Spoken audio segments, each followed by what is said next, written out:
ऋतुजा, तुला माहित आहे का आपण 26 जानेवारीला प्रजासत्ताक दिन साजरा करतो. मग 26 नोव्हेंबरला संविधान दिन का साजरा करतो?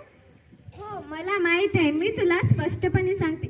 26 जानेवारी 1949 मध्ये या दिवशी भारताच्या संविधान सभेने संविधानाचा स्वीकार केला होता.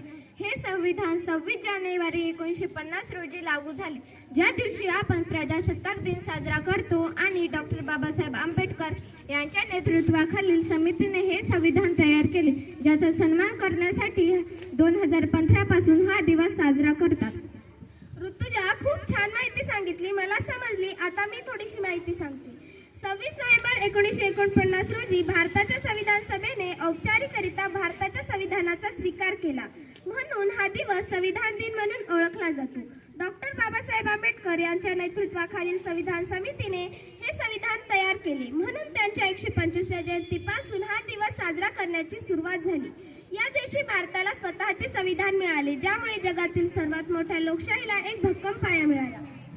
याला राष्ट्रीय कायदा दिन असेही म्हणतात, कारण या दिवशी संविधान स्वीकारले गेले. धन्यवाद.